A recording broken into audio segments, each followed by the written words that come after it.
दोस्तों, wealth sky के एक और नए इंटरेस्टिंग वीडियो में आप सभी लोगों का स्वागत है। मेरा नाम है सुधीर और इस पर्टिकुलर वीडियो में हम बात करेंगे Nifty and bank Nifty option chain के बारे में। उसको समझने की कोशिश करेंगे, अंडरस्टैंड करेंगे कि कल की एक्सपायरी किस लेवल पे हो सकती है। और आज मार्केट एट 11 में मैंने आपको एक ट्रेड आइडिया दिया था कि ऊपर के लेवल पे आप शॉर्ट करके काम कर सकते हैं। तो उसका आउटपुट कैसा रहा, क्या लॉजिक था उस ट्रेड के पीछे, इस चीज़ को भी हम समझने की कोशिश करेंगे। तो जल्दी से इस वीडियो को स्टार्ट करते हैं टाटा पे और समझेंगे यहाँ पे निफ्टी का ऑप्शन चेन टाटा कैसा बन रहा है और साथ ही साथ अंडरस्टैंड करने की कोशिश करेंगे। कल है एक्सपायरी का ट्रेडिंग सेशन और एक्सपायरी कहाँ हो सकती है, इस चीज़ को हम समझने की कोशिश करेंगे। बट उससे पहले बात करते हैं मार्केट एट 11 के वीडियो की। मार्केट एट 11 के वीडियो में मैंने आपको क्लियरली समझाया था कि मार्केट ऊपर से प्रॉफिट बुकिंग दिखा सकता है, क्योंकि ऐसे मार्केट नहीं चलता। ऑलरेडी ये 3 ट्रेडिंग सेशन में करीब करीब देखा जाए तो 600 पॉइंट का इसने रनअप दिखा दिया था। तो जाहिर सी बात है 100-150 पॉइंट की प्रॉफिट बुकिंग आना नॉर्मल है और वो ईजिली आ जाती है जब भी मार्केट एक इम्पॉर्टेंट लेवल के आसपास जाता है। तो मॉर्निंग में मैंने आपको यहाँ पे सजेशन दिया था कि अगर आप शॉर्ट करना चाहते हो 17,625 के स्टॉप लॉस से शॉर्ट कर सकते हो। टारगेट मैंने आपको दिया था अराउंड 17,525 और 17,500 का, जो कि इंट्राडे में बाकायदा ईजिली आया। कोई ज़्यादा इसने मेहनत नहीं करी, ईजिली आया और एंड ऑफ द डे तक भी इसने ऑलमोस्ट जो लो बनाया था निफ्टी ने वो 17,472 का बनाया था। वहीं बैंक निफ्टी में भी सेम लॉजिक था कि आप हाई लेवल पे शॉर्ट कर सकते हो। स्टॉप लॉस जो था बैंक निफ्टी में वो था 40,750 का और जो टारगेट था मेरा वो था अराउंड 40,400 और 40,300 का। बट इसने ऑलमोस्ट कल का जो लेवल था उसको भी हिट किया, जो कि 40,200 का था। अब लॉजिक आता है कि यहाँ पे मैंने क्यों हायर लेवल पे शॉर्ट करने के लिए बोला था। कुछ लोगों को ये भी लगता है कि जो मार्केट एट 11 का वीडियो है उसमें जो चीज़ बोलते हैं वो जस्ट टाइम पास के लिए है। वो टाइम पास के लिए नहीं है, वो सिर्फ आपको थोड़ी बहुत मदद प्रोवाइड करने के लिए है, ताकि आप कहीं गलत जगह फंस ना जाओ। मैंने हायर साइड पे आपको क्लियरली बोला था शॉर्ट करो ना करो कोई फ़र्क नहीं पड़ता, बट बाय मत कर लीजिएगा एग्रेसिव होके, कहीं आप ऊपर फंस ना जाओ। इस चीज़ को आप ध्यान में रखिएगा। अब वहीं अगर मैं बताऊं कि आप ये देख सकते हो, ये मैंने स्क्रीनशॉट भी लिया है अभी। आप देखो यहाँ पे आपको दिखेगा, ये पोजीशंस दिख रही हैं 8 पोजीशंस और आपको सारी पुट्स दिखाई देंगी इसमें। देखो 1 2 3 4 5 6 7 8 सारी पुट्स हैं। 17,500 puts, 17,400 puts, 17,350 puts, 17,300 puts, 17,200 put, 40,400 put, 40,300 put, 40,200 put. मेरा टारगेट 40,300 तक का था, इजीली बैंक निफ्टी ने अचीव किया। और निफ्टी में जो मेरा टारगेट था वो 17,500 था, बट मैंने सारी नीचे की पुट खरीदी थी क्योंकि काफ़ी सस्ती मिल रही थी। तो एक अच्छा प्रॉफिट यहाँ पे 17,500, 17,400, 17,350 और 17,300 की पुट में मिला। 17,200 की मैं पुट में कोई इतना ज़्यादा बेनिफिट नहीं मिला था, बट ये मैंने इसलिए खरीदी थी। कभी कभार मार्केट थोड़ी सी शार्प प्रॉफिट बुकिंग के लिए भी आ जाता है, उस पर्पज़ से ली थी। बट इसमें कोई मुझे लॉस भी नहीं हुआ है। 6 रुपये पे मैंने खरीदी थी और 6 के आसपास ही मैंने इसको काट दिया था। ठीक है, बट इसमें कोई भी कॉल नहीं है। मैं ये चीज़ आपको बताने की कोशिश कर रहा हूँ कि हायर साइड पे जब मैंने आपको बोला था कि आप शॉर्ट करके काम कर सकते हो, तो मैंने भी शॉर्ट ही किया था। कोई मार्केट में मैंने कोई बाइंग नहीं की थी हाई साइड पे, इसलिए सारी आपको पुट दिखाई दे रही हैं।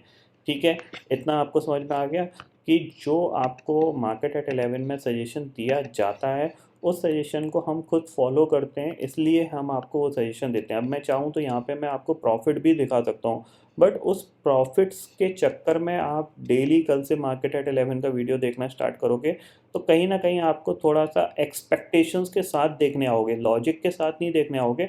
आपको लगेगा यार कल इस बंदे ने 20 लाख रुपए कमाए थे, मैं भी आज एक अच्छी क्वांटिटी डाल सकता हूँ और उस पर प्रॉफिट कमा सकता हूँ।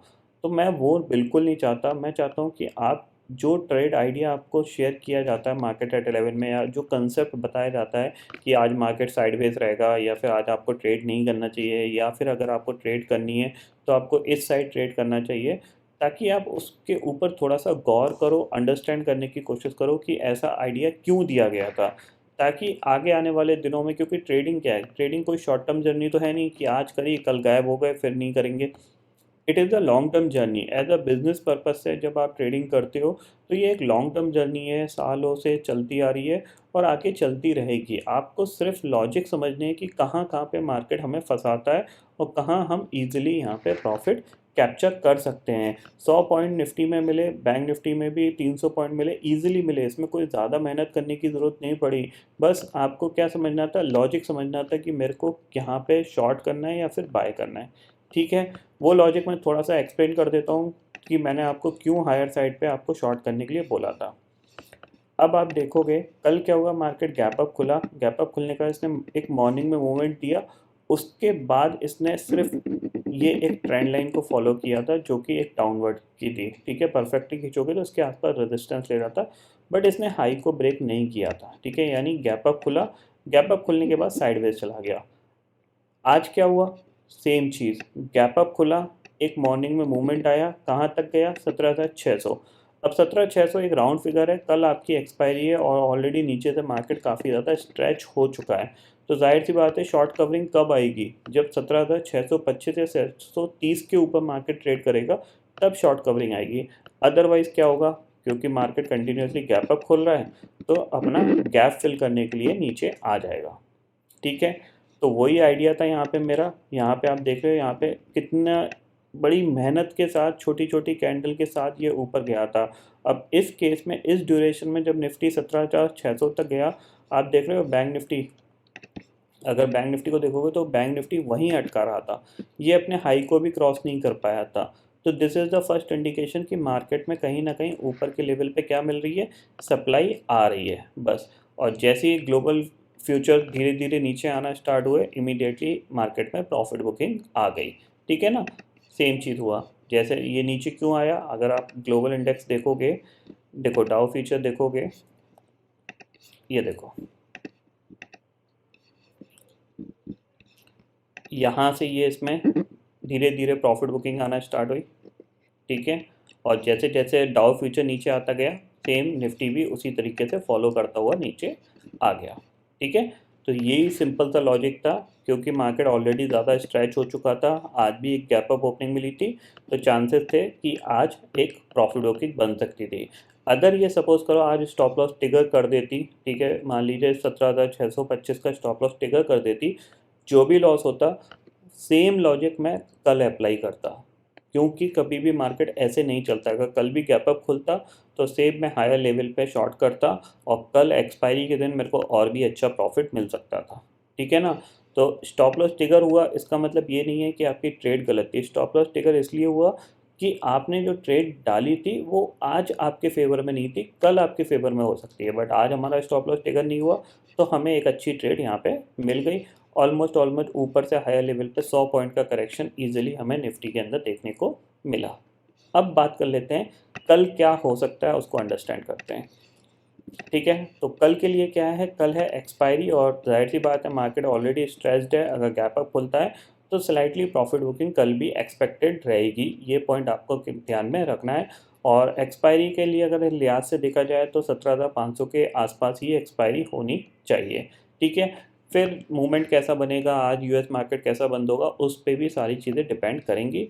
बट करेंटली अगर हम ऑप्शन चेन डाटा को देखें तो ऑप्शन चेन डाटा हमें क्या दिखा रहा है, 17,500 की जो कॉल है वहाँ पे 80 लाख का ओपन इंटरेस्ट खड़ा हुआ है, पुट पे करीब 67 लाख का ओपन इंटरेस्ट खड़ा हुआ है। 17,600 की कॉल पे करीब 91 लाख का ओपन इंटरेस्ट है, पुट पे कितना है, सिर्फ 19 लाख का ओपन इंटरेस्ट है। 17,400 के पुट पे 61 लाख का ओपन इंटरेस्ट है, कॉल पे 21 लाख का ओपन इंटरेस्ट दिख रहा है। यानी ओपन इंटरेस्ट वाइज भी दिख रहा है 17,500 के नीचे एक्सपायरी होनी चाहिए। ठीक है, ये पॉइंट समझ में आया। चार्ट पे चलते हैं तो चार्ट को देखते हैं। अब देखो सिंपल सी चीज़ क्या है, अब आप अगर थोड़ा सा 15 मिनट का टाइम फ्रेम का चार्ट लगाओगे तो आप देख रहे हो यहाँ से अच्छा खासा एक रनअप देखने को मिल गया हमें, करीब 500 पॉइंट निफ्टी ईजिली मूव कर चुका है। अब जाहिर सी बात है अगर आप थोड़ा सा फोकस करोगे तो ये आपके लिए एक इम्पॉर्टेंट लेवल होगा। ठीक है, क्योंकि ये पूरा एक गैप है। ठीक है, और हायर साइड पे ये आपके पास रेजिस्टेंस है। अगर हायर साइड पे इस जगह मिलता है, यानी बिना किसी मतलब के अगर ये 17,560-70 के आसपास जाता है, मान लीजिए यूएस मार्केट में कोई भी एक्शन नहीं होता, वो सिर्फ प्लस बंद होते हैं, हम फिर गैप अप खोलते हैं अराउंड 17,560-70 के जोन में, तो दोबारा से हम सेल करके ही काम करेंगे। स्टॉप लॉस वही सेम होगा हमारा 17,625 का। ठीक है, नीचे आपको टारगेट आपको 17,440 तक का भी मिल सकता है, क्योंकि ये एक पर्टिकुलर सपोर्ट एरिया है। अगर ये ब्रेक होता है देन हमारे पास 17,330 तक के भी टारगेट ओपन हो जाएंगे। ठीक है, अगर मान लो ये फ्लैट खुलता है तो फ्लैट खुलने के बाद एक बार फ्लैट खुलने के बाद अगर ये नीचे की तरफ आता है तो इस लेवल पे आके आपको सपोर्ट मिल सकता है, जो कि है 17,440। ये पॉइंट आपको ध्यान में रखना है। तो एक्सपेक्टेशंस ये है कि इस चैनल के अंदर कल कामकाज करेगा निफ्टी। ठीक है, बाकी मैं सुबह मार्केट एट 11 में आपको एक बार दोबारा से आइडिया दे दूंगा कि जैसी ओपनिंग होगी। बट फिलहाल आप मान के चलिए इस चैनल के अंदर निफ्टी ट्रेड करेगा। अगर इस चैनल के बाहर निकलता है तो नीचे ये फिर दूसरा चैनल रहेगा। ठीक है, बैंक निफ्टी की बात कर लेते हैं। तो बैंक निफ्टी के लिए देखो, बैंक निफ्टी के लिए अगर आप थोड़ा सा गौर करोगे तो बैंक निफ्टी ने क्या किया है, 40,000 के ऊपर ये सस्टेन किया हुआ है। 40,000 एक साइकोलॉजिकल लेवल था, उसके ऊपर सस्टेन किया है। तो मान के चल सकते हैं कि एक बार हो सकता है यहाँ पे जिन लोगों ने 40,000 की कॉल सेल कर रखी थी ये एक्सपेक्टेशंस में कि 40,000 ब्रेक नहीं होगा, कहीं ना कहीं वो मार्केट को एक बार नीचे लाने की कोशिश करेंगे। ये पॉइंट आपको ध्यान में रखना है। तो इस लेवल पे आपको थोड़ा सा फोकस रख के चलना है। ठीक है, ये चैनल आपके लिए इम्पॉर्टेंट होगा। इस चैनल के अंदर खुलता है और नीचे की तरफ नेगेटिव प्राइस एक्शन बनाता है तो फिर हो सकता है ये एक बार 40,000 की तरफ बढ़ सकता है। ठीक है, इतना आप क्लियरली ध्यान में रखिएगा। अगर ये ऊपर की तरफ ब्रेक करता है तो बाइंग का कोई कोई सजेशन नहीं है मेरे पास बाइंग के लिए। ये एक लेवल रेजिस्टेंस का हो सकता है, यहाँ पे इसके आसपास मिल रहा है दोबारा से 40,600 के आसपास। तो आप एक बार सेल करके काम कर सकते हो। स्टॉप लॉस वही बैंक निफ्टी के लिए होगा 40,750 का। ठीक है, और टारगेट आपको कहाँ तक का मिल सकता है, अराउंड 40,150 और 40,000 तक के टारगेट आपको देखने को मिल सकते हैं।